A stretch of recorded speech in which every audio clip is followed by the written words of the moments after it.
Bonjour, Berset. 16 août 2005.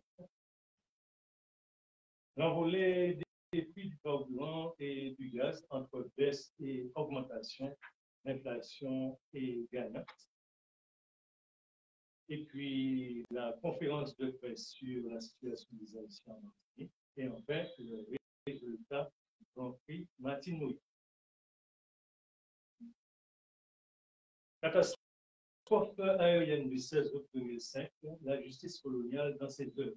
Le 16 août 2005, un avion de type MD-82 de la compagnie colombienne la West Caribbean Airways crashait à Maracaibo, au Venezuela, faisant 160 morts, dont 152 Martiniquais et 8 Colombiens, membres de l'équipage. Ce jour-là était un mardi qui a plongé les familles des victimes dans une douleur vive et la Martinique dans une profonde tristesse. 17 ans après ce drame de grande ampleur pour la Martinique, comme dans l'affaire de l'empoisonnement au chlordécone, la justice coloniale traite cette affaire par-dessus la jambe.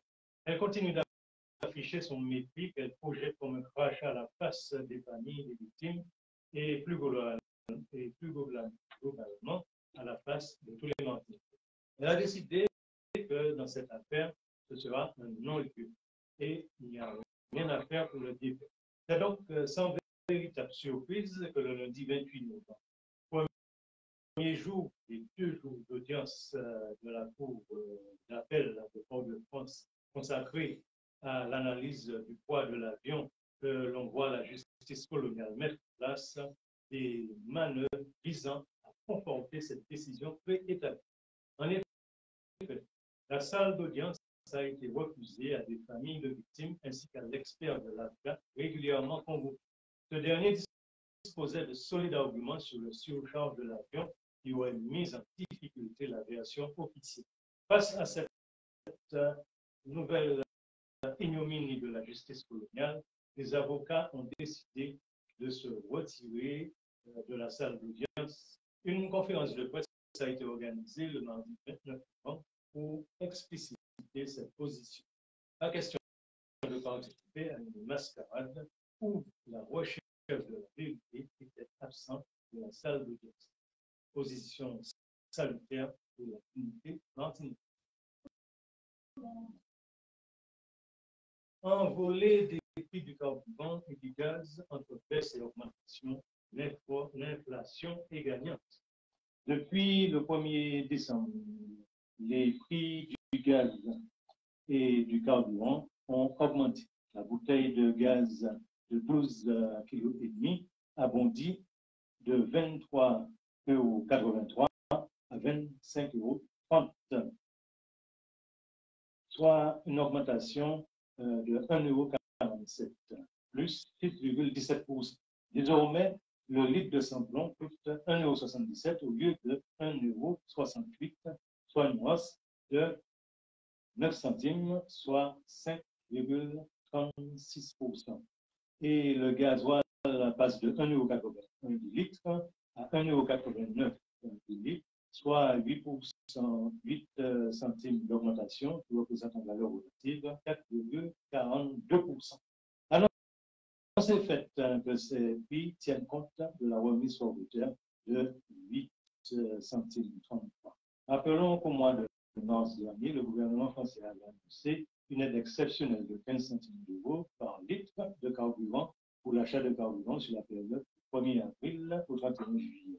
Le 1er avril suivant, on constate que l'aide promise a été engloutie dans des hausses, de sorte que le supercarburant est passé de 1,87 € du litre à 1,83 € du litre, et le gasoil avait augmenté de 14 centimes pour s'établir à 1,81 € du litre.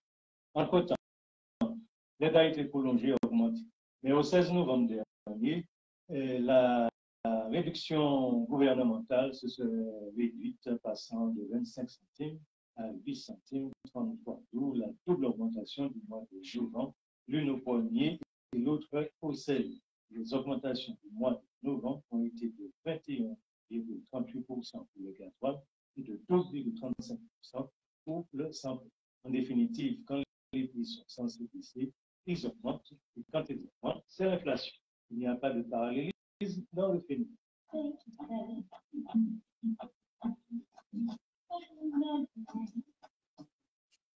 conférence de presse sur la situation des Haïtiens en Martinique.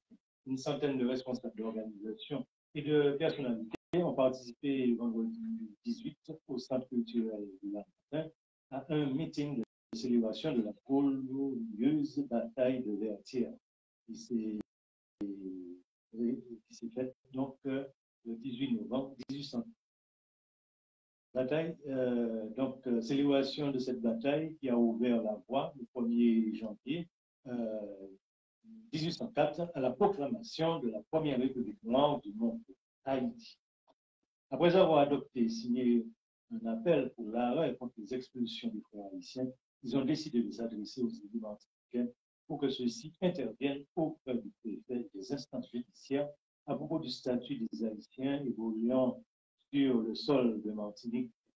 Ces responsables ont pris connaissance du communiqué publié conjointement le 3 novembre 2022 par l'Agence des Nations Unies pour les réfugiés et le Haut Commissariat aux droits de l'homme qui appelle à suspendre le retour forcé des ressortissants haïtiens vers leur pays compte tenu de la crise humanitaire aiguë qui frappe Haïti.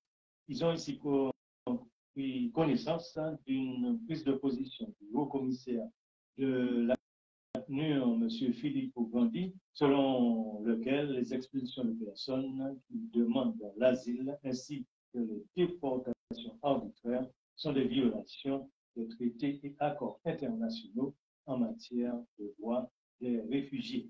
Il demande donc aux élus de Martinique de soutenir auprès des autorités françaises la demande des associations haïtiennes de suspendre les obligations de quitter le territoire français.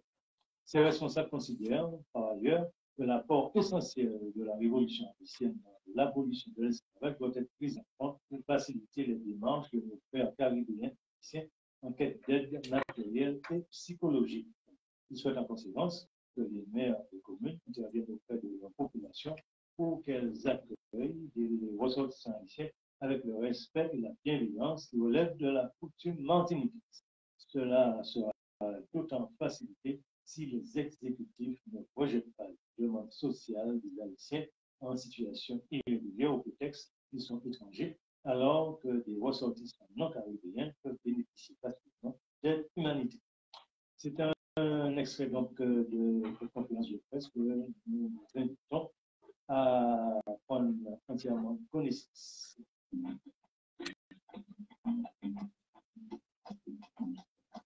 Résultat du Grand Prix Matinoya, Académie Créole Martinique est une association qui a dans ses objectifs la promotion de la langue créole. Elle organise chaque année, au mois de novembre, le Grand Prix littéraire Matinoya, qui ambitionne de récompenser la meilleure œuvre littéraire écrite en créole dans 5 catégories: dictionnaire et guide, roman nouvelle, traduction, adaptation, poésie et jeunesse. Le nom Matinoya est issu d'un titre d'un poème de Jean Bernat. Cette première édition a consacré 4 parmi la dizaine en compétition. Résultat des prix Matinoya dans les catégories suivantes.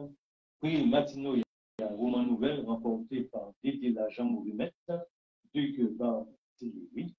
Prix Matinoya, traduction adaptation attribuée à Candide Aubin l'optimisme de Jean-Pierre Artaille. Prix Matinoya poésie décerné à Grand-Lamet de Roger Hédion.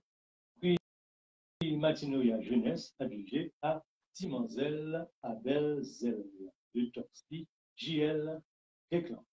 Mention spéciale du jury à Serge Kéclan pour le traité du Brassini.